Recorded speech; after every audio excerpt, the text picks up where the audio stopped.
একটা নতুন বিধান যুক্ত করতে হবে সংবিধান 95-এ। আমরা বিচার বিভাগের স্বাধীনতা নিশ্চিত করার জন্য কিন্তু সবকিছু আমরা আইনানুগভাবে এবং সাংবিধানিকভাবে করতে চাই। আর হচ্ছে এখন যে আইনটা করার চেষ্টা করছে বিভিন্ন কারণে সেই যোগ্যতার ক্ষেত্রে এখানে এই বিধানটা তখন আইনি করা যাবে। আমরা নীতিগতভাবে ধারণার সাথে আমরা একমত হই। আর জরুরি অবস্থা জারির ক্ষেত্রে ওনারা প্রস্তাব করেছেন যাতে মৌলিক অধিকার সহ কিছু কিছু অধিকার যে নাগরিকদের স্থগিত থাকে সেগুলো স্থগিত রাখা যাবে না এবং আদালত মামলা করতে পারবে। কিন্তু আমরা বলেছি যে জরুরি অবস্থা তখন জারি করতে হবে। একইভাবে 143(2) এটাও প্রজাতন্ত্রের সম্পত্তি সম্পর্কিত। এটা আমরা বলেছি যে এখন যে বিধান আছে এখন সাফিসিয়েন্টলি ডিফাইন করা আছে, এটা প্রস্তাব করার দরকার নেই। আর রাষ্ট্রের সংজ্ঞার মধ্য থেকে বর্তমানে যে আর্টিকেল 152-তে যে সমস্ত সংজ্ঞার আর্টিকেলটা আছে সেখানে রাষ্ট্র বলতে সংসদ এবং এক্সিকিউটিভ আর স্ট্যাটিউটরি যে প্রতিষ্ঠানগুলো আছে সংসদীয় প্রতিষ্ঠান এগুলোকে রাষ্ট্র বলে। কিন্তু ওনারা রাষ্ট্রের সংখ্যার মধ্যে বিচার বিভাগকে ইনক্লুড করতে চান। আমরা ওনাদেরকে বলেছি যে আসলে Republic includes everything, all the organs of the state, judiciary, executive, legislature সব। কিন্তু রাষ্ট্র বলতে এখানে রাষ্ট্রের সংজ্ঞা পৃথিবীর বিভিন্ন জায়গায় ইনস্ট্যান্স আমরা জেনে দিয়েছি। এই জন্যই রাষ্ট্রের সংজ্ঞার মধ্যে জুডিশিয়ারিতে রাখা নাই, বিকজ সমস্ত মামলাগুলো আপনারা দেখবেন রাষ্ট্র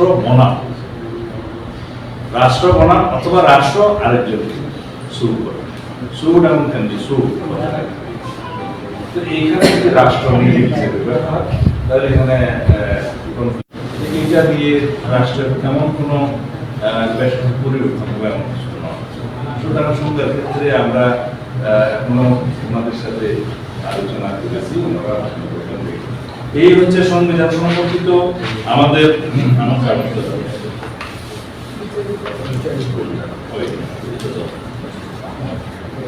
আমি আপনাদের সুবিধার্থে কালকে কিছু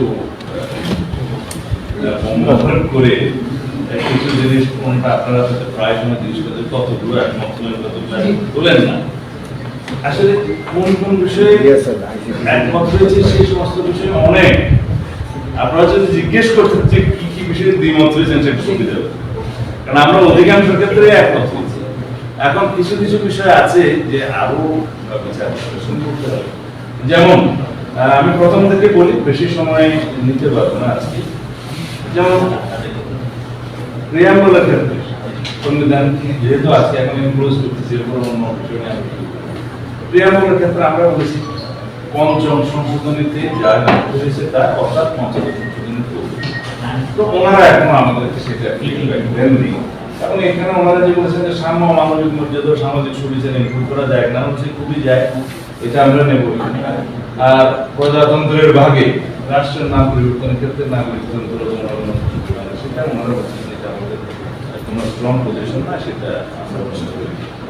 আর অন্যান্য বিষয়ে দেখেন রাষ্ট্রধর্ম, ভাষা, প্রতিকৃতি, মৌলিক অধিকারের মধ্যে শিফট করে এইখানে আর কিছু তবে আর্টিকেল 8, 9, 10 এবং 12 বিলুপ্ত করার যে প্রস্তাবনা দিয়েছেন আমরা এবং আমরা এখানে প্রপোজ করেছি যে তদস্থলে পঞ্চদশ সংশোধনের পূর্বের অবস্থা যা ছিল তা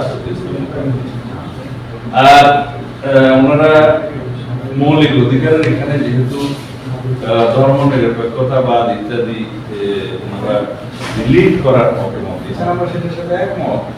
তো তারা বলেছেন যে এখানে বাংলাদেশ একটি বহু জাতি গোষ্ঠী, বহুধর্মী, বহুভাষী, বহু সংস্কৃতির দেশ, যেখানে সকল সম্প্রদায়ের সহাবস্থান ও যথাযথ মর্যাদা নিশ্চিত করা হবে। এটা লেখা যায় কিনা আমরা বলি লেখা যায়। আমরা সাম্য মানবিক মর্যাদা সামাজিক সুবিচার শব্দাবলী আবার এখানে মৌলিক অধিকারের রাষ্ট্র পরিচালনার মূলনীতির ক্ষেত্রে আনা যায় কিনা আমরা, কিন্তু এই ভাগে আর্টিকেল 13, 15, 17, 18, 18 ক, 19, 20 23, 20 ক, 23 ক, 20 ও এগুলো এই রাষ্ট্রপতির মূলনীতি থেকে ওনারা শিফট করে ফান্ডামেন্টাল রাইট সেকশনে নিয়ে বলবৎযোগ্য অধিকার হিসেবে ওনারা প্রস্তাব করেছেন জাতীয় সংবিধানে আসে।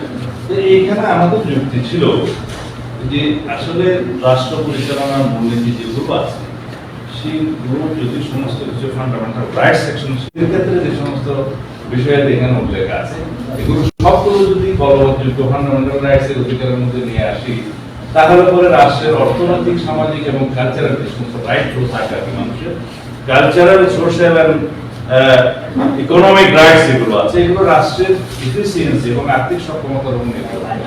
তো সেই জন্য আমরা বলছি যে আপনারা আরো করতে পারেন। ওনারা বলছেন যে আমরা ফান্ডামেন্টাল রাইটস সেকশন আর্টিকেল 26 থেকে শুরু করে আর্টিকেল 47 পর্যন্ত এই সেকশনগুলোতে আমরা ফান্ডামেন্টাল রাইটস আর কি কি অ্যামেন্ডমেন্ট আনতে পারি বা সুপারিশ করতে পারি এগুলো আমরা একটা ড্রাফট আকারে দিলে সেগুলো আমরা আবার অনুমোদিত করে আপনাদের জানাতে পারবো।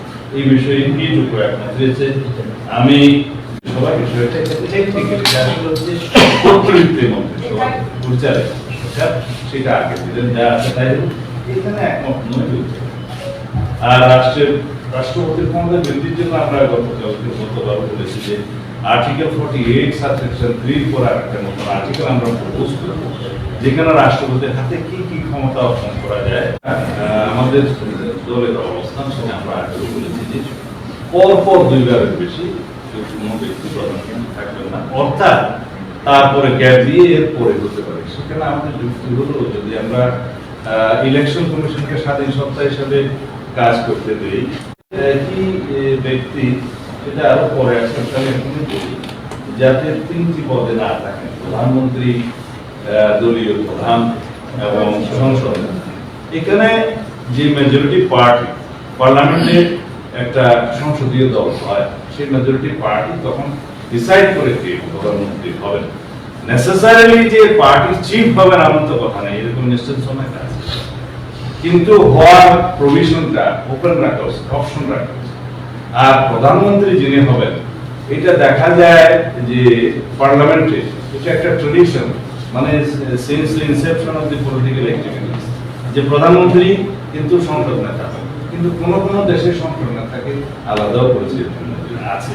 বাট এখানে সংসদ নেতা কিন্তু 14 জন একমত, উপদেষ্টা কার্যাবলীর ক্ষেত্রে যে রুটিন ওয়ার্ক করবে সে বিষয়ে একমত, প্রধান উপদেষ্টার পদত্যাগ করলে যে পরে উপদেষ্টা মন্ডলীর সদস্য থেকে একজনকে নির্বাচিত করা হবে, মনোনীত করা হবে সেটা একমত। তারপরে কোন আইনসভার সদস্য স্থানীয় সরকারের এখতিয়ার গুরুত্বপূর্ণ, কোন সরকারি ও স্বায়ত্তশাসিত প্রতিষ্ঠানের কোন পদে এমপিরা অধিষ্ঠিত থাকতে পারবেন, এটা আমরা নীতিগতভাবে একমত। তবে এটা পার্লামেন্টে আলোচনার দাবি রাখে। আর স্থানীয় সরকার প্রতিষ্ঠানগুলো লোকাল গভর্নমেন্ট ইনস্টিটিউট করে 160 নামে কিছু সুপারিশ করছে, এটা আমরা দেখেছি যে এক্স্যাক্টলি এগুলা বর্তমানে উদ্দীপিত আছে সংবিধানে, এটা সশস্ত্র বাহিনীর অধীনে বিষয় আছে রাষ্ট্রপতি। তো এগুলো পুনরায় উল্লেখ করার প্রয়োজন নেই। আর ক্ষমতা আসা যায় কিন্তু রাষ্ট্রের বিষয়, এটা সংবিধানের বিষয়, রাষ্ট্র পরিচালনার বিষয়, সেটা গভীরভাবে চিন্তা করে সেই জিনিসগুলো সংবিধানে আনতে হবে।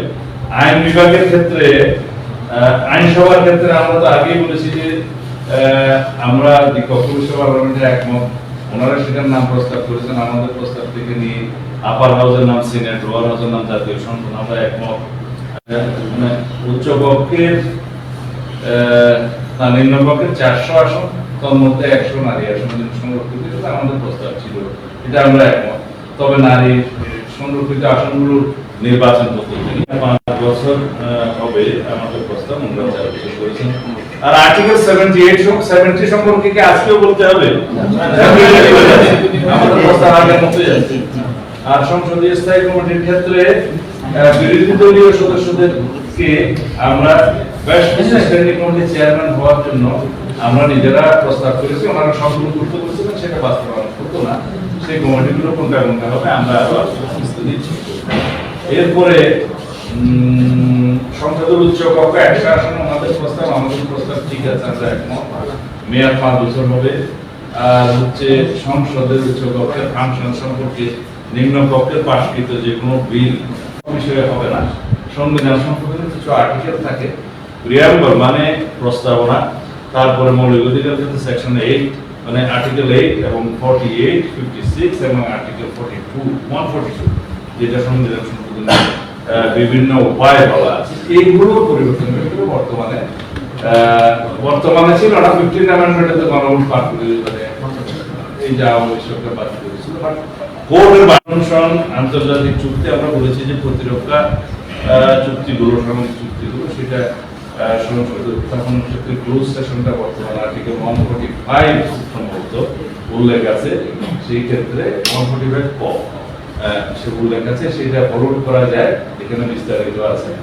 আর হচ্ছে রাষ্ট্র অন্যান্য চুক্তিগুলো বাইরে পরবর্তী উপস্থাপন করা যায়, সেটাও ওখানে